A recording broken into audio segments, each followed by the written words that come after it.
Marcus had always thought the old cabin would be his sanctuary. After 20 years of city noise and corporate meetings, he craved the silence that only the deep Montana wilderness could provide. The real estate agent had warned him about the isolation, especially during winter months, but Marcus welcomed it. He wanted to be far from everything and everyone. The cabin sat 30 miles from the nearest town, connected only by a winding dirt road that became treacherous when snow fell. Marcus had stocked up on supplies before the first major storm of the season was predicted to hit. Canned goods, firewood, batteries, and enough provisions to last 3 months filled his pantry and storage room. He felt prepared for anything nature could throw at him. The blizzard began on a Tuesday evening in late November. What started as gentle snowflakes quickly turned into a violent wall of white that made it impossible to see beyond the front porch. The wind howled like a living thing, rattling the windows and finding every small gap in the cabin's weathered walls. Marcus built up the fire in the stone fireplace and settled in with a book, content to wait out the storm. By the second day, the snow had piled up past the windows. Marcus could barely open the front door against the weight of the drifts. The power had gone out on the first night, but he had prepared for this too. Oil lamps provided warm light, and the fireplace kept the main room comfortable. He rationed his food carefully and melted snow for water. This was exactly the kind of challenge he had hoped to face when he bought the remote property. On the third night, something changed. Marcus was reading by lamplight when he heard a sound that made his blood run cold. It wasn't the wind this time.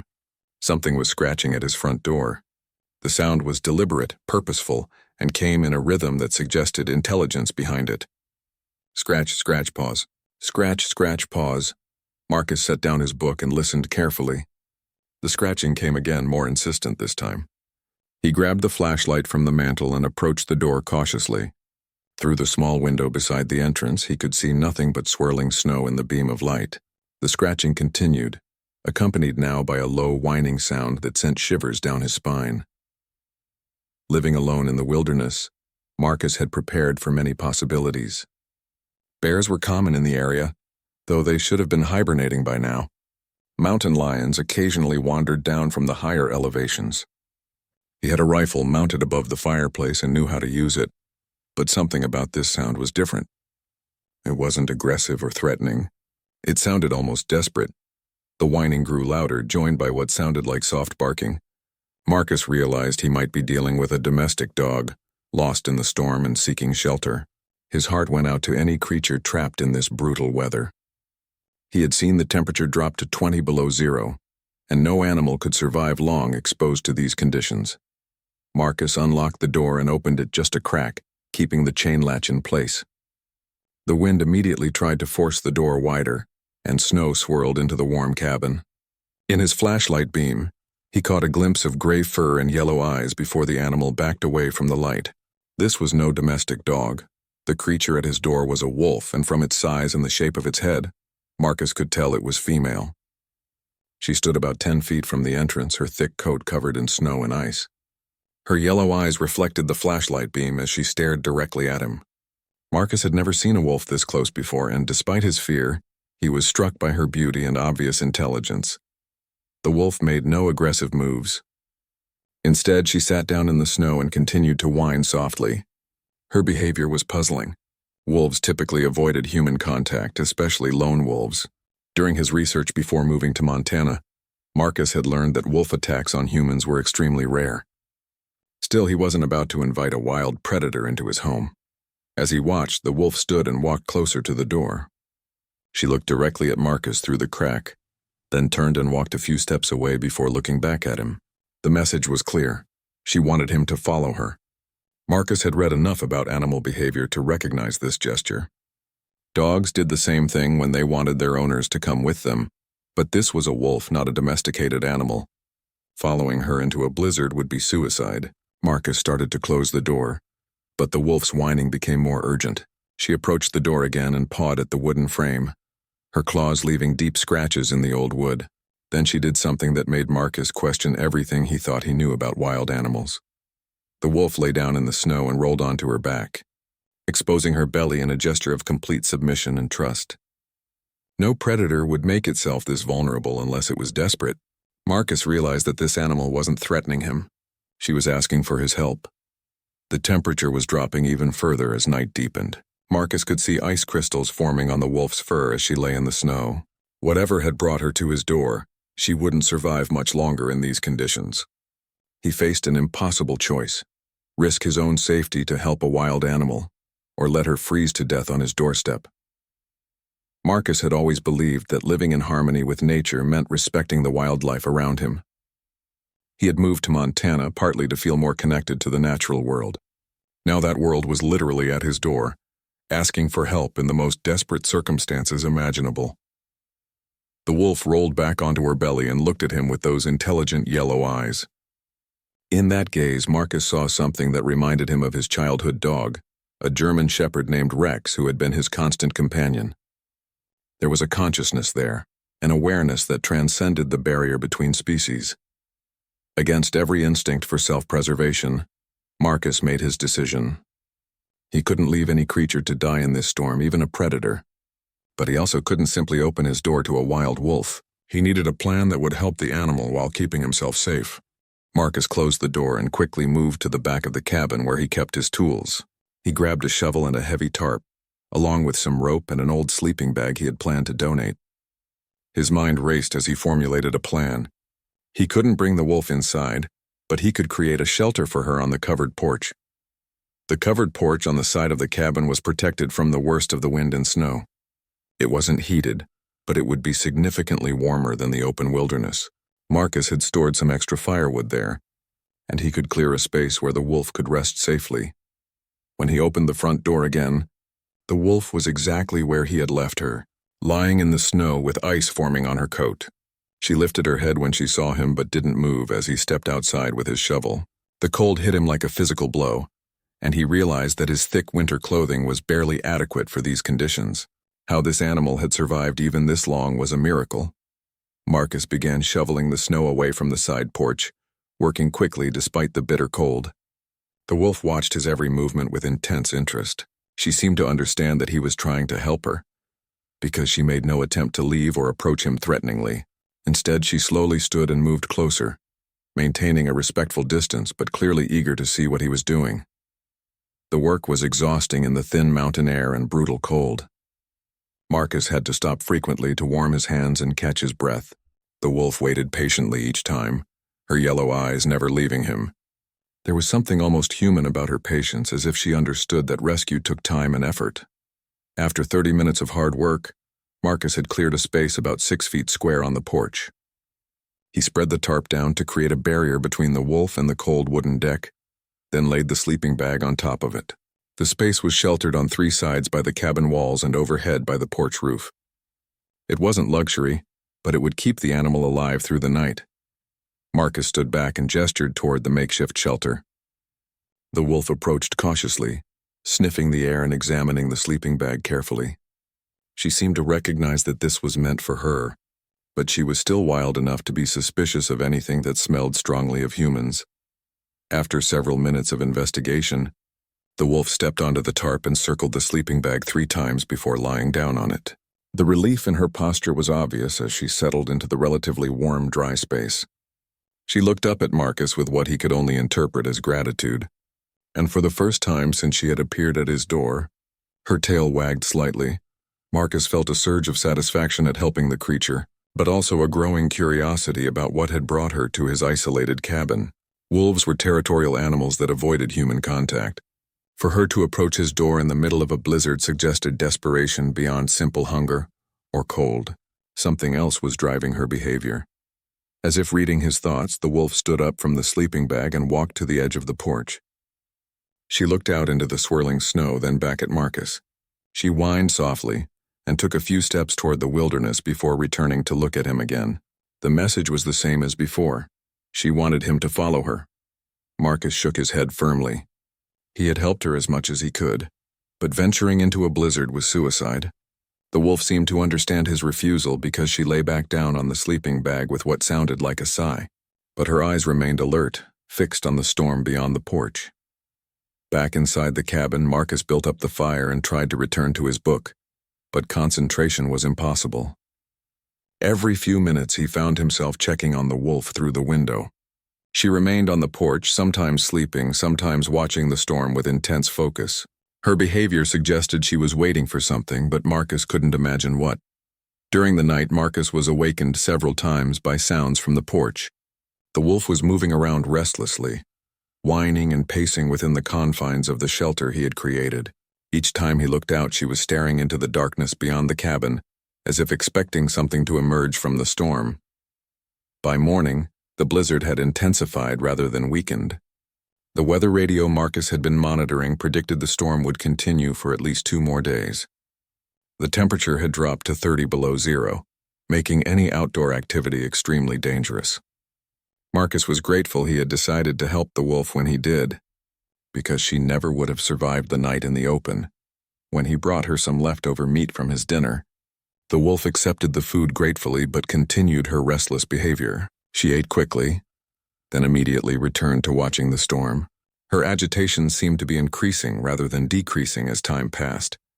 Marcus began to wonder if the wolf might be pregnant. That would explain her desperate behavior and her reluctance to leave the area.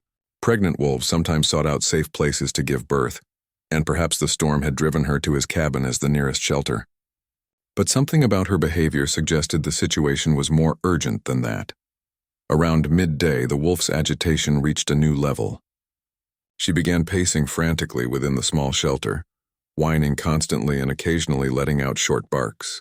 She kept looking toward a specific direction in the forest as if something was calling to her from the depths of the wilderness. Marcus realized that the wolf wasn't just seeking shelter for herself. Something else was out there in the storm, something she cared about enough to risk approaching a human. The thought sent a chill through him that had nothing to do with the cold weather. As afternoon turned to evening, the wolf's distress became almost unbearable to watch.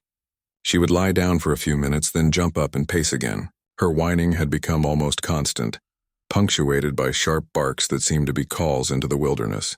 Marcus found himself watching her more than reading, caught up in her obvious anguish. Just as darkness was falling, the wolf suddenly stood at full alert. Her ears were pricked forward and her whole body was tense with concentration. She was staring into the forest with an intensity that made Marcus's heart race. Something was out there, moving through the storm toward the cabin. Marcus grabbed his rifle from above the fireplace and checked that it was loaded. He had helped the wolf out of compassion, but he wasn't about to let his kindness put him in danger. If she had led a pack to his cabin, he would defend himself. The wolf began barking excitedly, not in warning but in what sounded like joy. She wagged her tail and danced on the porch as much as the small space would allow.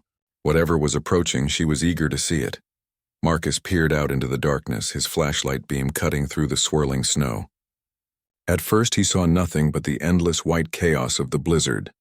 Then at the very edge of his light's reach, he caught a glimpse of movement. Something small and dark was struggling through the deep snow, moving slowly but steadily toward the cabin.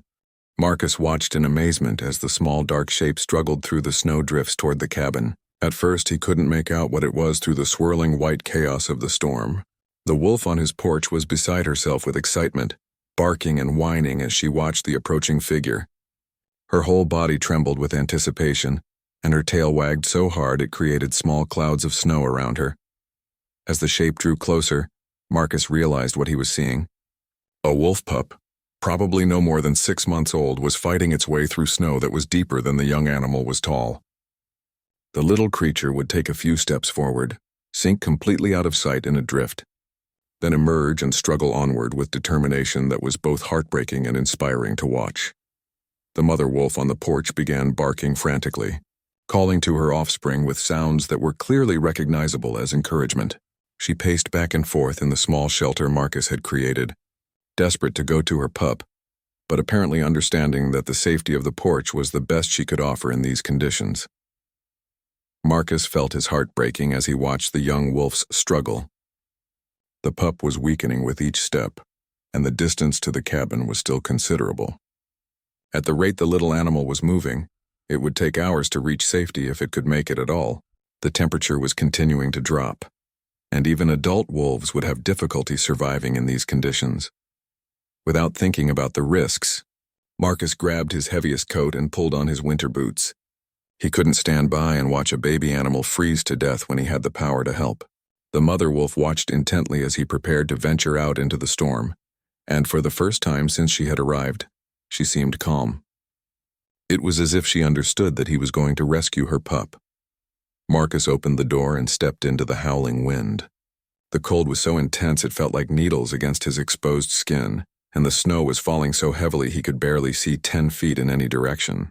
He had to shield his eyes with one hand while holding his flashlight with the other, struggling to keep track of where the pup had been when he last saw it.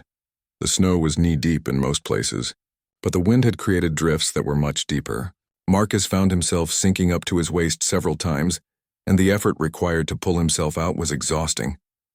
He began to understand just how remarkable it was that the young wolf had made it as far as it had. Following the trail, the pup had broken through the snow.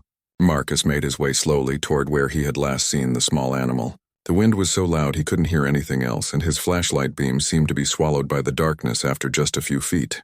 He began to worry that he might lose track of the cabin in the white chaos.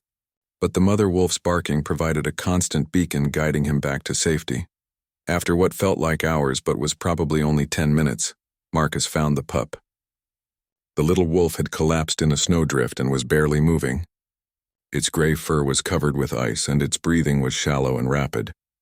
Marcus could see that the young animal was in the final stages of hypothermia and would die within minutes if he didn't act quickly. Gently, Marcus scooped the pup up in his arms. The little wolf was too weak to resist or even show fear. It simply lay against his chest, its small body trembling uncontrollably from the cold. Marcus was struck by how light the animal was, probably weighing no more than 30 pounds despite being half-grown. The journey back to the cabin was even more difficult while carrying the pup. Marcus had to be careful not to fall and injure the young animal, which meant moving more slowly through the treacherous snow. Several times he stumbled and nearly went down, but each time he managed to regain his balance and keep the pup safe in his arms. The mother wolf's barking grew more excited as Marcus approached the cabin. She could obviously smell her offspring, and was beside herself with joy and relief. When Marcus finally reached the porch, the mother wolf stood at the very edge of the shelter, stretching her neck toward her pup as far as she could reach. Marcus had intended to simply place the young wolf on the porch with its mother, but one look at the pup's condition told him that wouldn't be enough. The little animal was unconscious now, its breathing barely perceptible. It needed immediate warming or it would die despite being rescued. This presented Marcus with an unprecedented dilemma. He had been willing to help the animals by providing outdoor shelter, but bringing wild wolves into his cabin was an entirely different matter. Adult wolves, even friendly ones, were still powerful predators. The mother alone outweighed him by at least 30 pounds and had jaws capable of crushing bones. But the pup was dying in his arms, and the moral choice was clear. Marcus couldn't save the young animal's life only to let it die from cold when he had the means to help. He looked at the mother wolf, who was watching him with obvious desperation, and made his decision. Marcus carried the unconscious pup inside the cabin and laid it on a blanket near the fireplace. The little wolf's body was so cold it felt like holding a frozen piece of meat. Marcus began rubbing the pup's fur vigorously, trying to stimulate circulation and raise its body temperature. He had read about treating hypothermia in humans and hoped the same principles would apply to wolves. Outside on the porch, the mother wolf was going insane with worry. She could smell her pup inside the cabin but couldn't reach it. Her whining was heartbreaking, and Marcus knew he was causing her tremendous anguish by separating her from her offspring. But the pup's survival depended on getting warm quickly, and the fireplace was the only heat source capable of saving its life. For nearly an hour, Marcus worked over the unconscious pup. He rubbed its fur, breathed warm air on its nose and mouth, and gradually moved it closer to the fire as its body temperature began to rise. Several times he thought the little animal had died, but then he would detect the faintest heartbeat and continue his efforts. Finally, the pup's eyes fluttered open. The young wolf looked around in confusion, taking in the strange surroundings and the human hovering over it. Marcus expected fear or aggression, but instead the pup simply looked at him with curiosity. It was too weak to move much, but its breathing was becoming stronger and more regular. Marcus knew he couldn't keep the family separated much longer. The mother wolf's distress was becoming more intense by the minute, and he worried she might do something desperate if she couldn't reach her pup soon. But he also couldn't simply put the young animal back outside where it might relapse into hypothermia. The solution came to him gradually. The porch shelter he had created was large enough for both wolves, and if he could find a way to provide additional heat out there, it might be warm enough to keep the pups stable while allowing the family to be reunited. Marcus had a small portable heater that ran on propane, designed for ice fishing trips. It wasn't powerful enough to heat the entire porch, but it might raise the temperature in the shelter enough to make the difference between life and death for the recovering pup. Marcus carried the second pup directly into the cabin, knowing that time was even more critical with this rescue. The little wolf was in worse condition than the first had been, barely clinging to life after being trapped under the snow for hours. Marcus laid the unconscious animal by the fireplace and began the same warming process he had used before, but this time he wasn't sure it would be enough. The pup's body temperature was so low that Marcus could barely detect a heartbeat. Its breathing was almost non-existent, and its small body felt rigid with cold. For several terrifying minutes, Marcus thought he had arrived too late, but gradually he began to feel the faintest signs of life responding to his efforts. Outside on the porch, the mother wolf and first pup waited anxiously. Marcus could hear the mother's soft whining as she paced back and forth, desperate to reach her second offspring, but understanding that the warmth of the cabin was necessary for its survival. The first pup, now much stronger, also seemed to sense the crisis and added its own small cries to its mother's calls. Working by firelight, Marcus spent nearly 2 hours bringing the second pup back from the edge of death. He rubbed its fur, breathed warm air on its face, and gradually moved it closer to the flames as its body temperature slowly began to rise. Several times he thought he had lost the fight, but each time the little wolf surprised him by showing new signs of life. When the pup's eyes finally opened and it took its first strong breath, Marcus felt tears of relief running down his cheeks. The young wolf looked around in confusion, just as its sibling had done, but there was curiosity rather than fear in its gaze. Marcus realized that these animals somehow understood he was helping them, despite their wild nature. The reunion of the complete family was a moment Marcus knew he would remember for the rest of his life. When he carried the second pup out to the heated shelter, the mother wolf's joy was overwhelming. She covered both her offspring with gentle licks and nuzzles, whimpering with relief as she gathered them close to her warm body. The two pups nuzzled against their mother and each other, creating a picture of family love that transcended species. Marcus stood in the doorway of his cabin, watching the wolf family settle into the shelter he had created. The propane heater continued to provide warmth, and the enclosed space was cozy despite the raging storm outside. The mother wolf looked up at him with those intelligent yellow eyes, and in that gaze Marcus saw something that would stay with him forever: pure gratitude from one parent to another. For the next 3 days, the blizzard continued to rage across the Montana wilderness. Marcus checked on the wolf family regularly, bringing them food and ensuring the heater continued to work properly. The two pups grew stronger each day, playing together in the small space and nursing from their mother. The mother wolf remained watchful but calm, no longer showing the desperate agitation that had brought her to his door. Marcus found himself looking forward to these visits with the wolves. He had always loved animals, but he had never experienced such a close connection with wild creatures. The wolves seemed to accept his presence completely, showing no fear or aggression even when he came close enough to refill their water bowl or adjust their bedding. On the 4th morning, Marcus woke to an unusual sound: silence. The howling wind that had been constant for days had finally stopped. When he looked outside, he saw blue sky for the first time since the storm began. The blizzard was over, and the world was covered in a pristine blanket of white that sparkled in the morning sunlight. The wolf family sensed the change immediately. The mother stood at the edge of the shelter, testing the air and looking out at the transformed landscape. The pups, now strong and playful, tumbled around her feet with renewed energy. Marcus realized that his guests would soon be leaving, returning to their natural life in the wilderness. The mother wolf approached the cabin door and sat down, looking directly at Marcus through the window.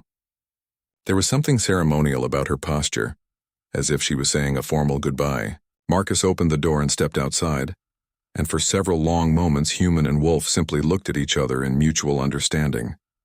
Then the mother wolf did something that took Marcus's breath away. She approached him slowly with none of the caution she had shown during the storm. When she was close enough to touch, she gently nuzzled his hand with her nose, a gesture of thanks that was unmistakably deliberate. Her touch was gentle despite her powerful build, and Marcus felt honored to receive such trust from a wild creature. The two pups, emboldened by their mother's action, also approached Marcus. They sniffed his boots and clothes with curiosity, their tails wagging as they explored this strange human who had saved their lives. Marcus knelt down and allowed them to investigate him thoroughly, marveling at their soft fur and bright, intelligent eyes. After several minutes of this interaction, the mother wolf called to her pups with a soft bark. It was time to go. The family walked to the edge of the cleared area around the cabin, then turned back for one final look. The mother wolf held Marcus's gaze for a long moment as if memorizing his face, then led her offspring into the forest. Marcus watched until they disappeared among the snow-covered trees, feeling a mixture of sadness and deep satisfaction. He had been privileged to play a part in a drama of survival and family love that few humans ever witness. The experience had changed him in ways he was only beginning to understand. Over the following weeks, as Marcus settled back into his routine of solitary life in the wilderness, he occasionally saw signs of the wolf family in the forest around his cabin. Tracks in the snow, distant howls in the evening, and sometimes a glimpse of gray fur moving between the trees reminded him that his friends were thriving in their natural habitat. Spring came early that year, and as the snow melted around the cabin, Marcus discovered something that brought tears to his eyes. In the soft earth near where the shelter had stood, tiny paw prints told the story of new life. The wolf family had denned nearby during the winter, and additional pups had been born. His rescue of the two lost young had ensured the survival of an entire generation. Marcus never saw the wolves up close again, but he knew they were there, living their wild lives in the forest he now shared with them. The experience had taught him that the boundary between human and animal was far more permeable than he had ever imagined. In that terrible blizzard, a mother's love had bridged the gap between species, creating a bond that would last a lifetime. Years later, when people asked Marcus why he had chosen to live alone in the Montana wilderness, he would think of those yellow eyes looking at him with trust and gratitude. He had come to the mountains seeking solitude, but he had found something far more valuable. A connection to the natural world that ran deeper than he had ever thought possible. The wolf mother had taught him that in the face of life and death, love transcends all boundaries, and sometimes the greatest gifts come from the most unexpected sources. Marcus worked quickly to set up the propane heater on the porch while the pup continued to recover by the fireplace. The small device wasn't designed for extended outdoor use, but it would provide enough warmth to create a microclimate within the shelter that could keep the young wolf alive. He positioned it carefully to avoid any fire hazards and tested it several times to make sure it was working properly. The mother wolf watched every movement with intense interest, seeming to understand that Marcus was preparing a place where she could be reunited with her offspring. Her agitation had decreased somewhat, now that she could smell her pup was alive and recovering, but she remained vigilant and ready to act the moment she could reach her baby. When the pup was finally strong enough to lift its head and show interest in its surroundings, Marcus knew it was time for the reunion. He wrapped the young wolf in an additional blanket and carried it outside to the heated shelter. The mother wolf's reaction was immediate and overwhelming. She covered her offspring with gentle licks and nuzzles, whimpering with relief and joy. Marcus stepped back and watched the reunion with a mixture of satisfaction and awe. He had never witnessed such raw emotion from wild animals before. The bond between the mother and pup was so obviously strong and deep that it transcended the barrier between species. For a moment he forgot these were predators and saw only a family grateful to be together again. The pup responded to its mother's attention by nuzzling against her warm fur and attempting to nurse.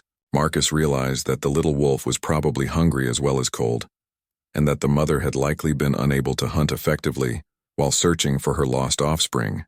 The storm had created a crisis that went beyond simple shelter needs. Over the next few hours, Marcus made several trips to check on the wolf family. The propane heater was working well, and the enclosed space was significantly warmer than the outside temperature. The pup was growing stronger steadily, and the mother wolf seemed more relaxed than she had since arriving at the cabin. But Marcus noticed that the mother wolf was still showing signs of distress. She would periodically stand and look out into the storm, whining softly and showing the same restless behavior she had displayed earlier. It dawned on him that there might be more than one pup missing. Wolf litters typically contained 4 to 6 offspring, and if this mother had been searching for lost young, there could be others still out in the deadly cold. The thought was almost unbearable. Marcus had already pushed his luck by venturing into the blizzard once, and the storm showed no signs of weakening. The weather radio continued to broadcast warnings about life-threatening conditions and advised everyone to remain indoors. Going out again would be taking an enormous risk with very little chance of success. But as he watched the mother wolf's continued agitation, Marcus couldn't ignore the possibility that other pups were dying in the wilderness while he remained safe and warm in his cabin. The moral weight of that knowledge was becoming harder to bear with each passing hour. Around midnight, the mother wolf's behavior changed dramatically.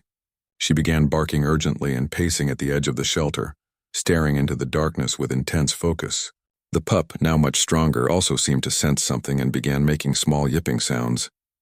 Marcus grabbed his flashlight and scanned the area beyond the porch, but the snow was falling too heavily to see anything clearly. Then he heard it, a faint answering call from somewhere in the forest. It was weak and barely audible over the wind, but it was definitely the cry of another wolf pup. The mother had heard her missing offspring and was calling it home, just as she had done for the first pup. Marcus felt his heart sink as he realized the situation was about to repeat itself. Another young wolf was struggling through the deadly storm, trying to reach the safety of the cabin, but this time the distance seemed much greater, and the calls were growing weaker rather than stronger.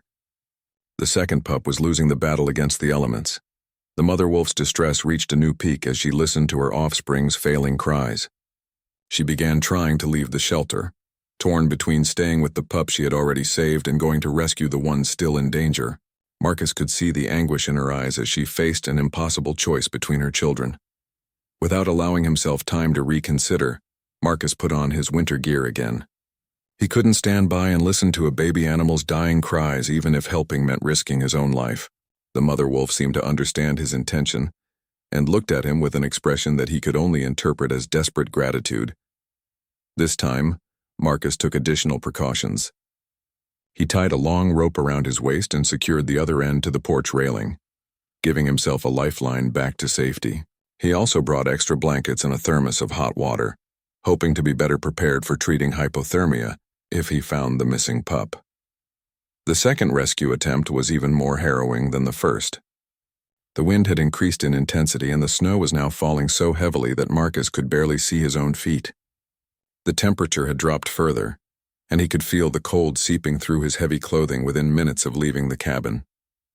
Following the sound of the weakening calls, Marcus made his way deeper into the forest than he had ventured before. Several times he lost track of the cries completely, and had to stop and listen carefully before determining which direction to continue. The rope attached to his waist gave him confidence that he could find his way back, but it also limited how far he could search. When he finally found the second pup, Marcus's heart nearly broke. The little wolf had fallen into a small ravine and was trapped under a fallen branch. Snow had nearly buried the young animal completely, and only its nose and one ear were visible above the white surface. It was barely breathing and made no movement when Marcus approached. Freeing the pup required careful work to avoid injuring it further. The branch was heavy and awkward to move in the deep snow, and Marcus had to dig with his hands to create enough space to lift the unconscious animal. By the time he had the pup free, his hands were numb with cold and his body was shaking uncontrollably. The journey back to the cabin was a nightmare of exhaustion and cold. Marcus followed his rope through the blinding snow while cradling the unconscious pup against his chest. Several times he stumbled and fell, but each time he managed to protect the young animal from injury. The distance seemed endless, and he began to worry that both he and the pup might die before reaching safety. When the lights of the cabin finally appeared through the storm, Marcus felt a surge of relief so intense it nearly brought him to his knees. He had made it back alive, and the pup in his arms was still breathing, though barely. The mother wolf was waiting at the edge of the shelter, her eyes wide with hope and fear as she watched him approach with her second offspring.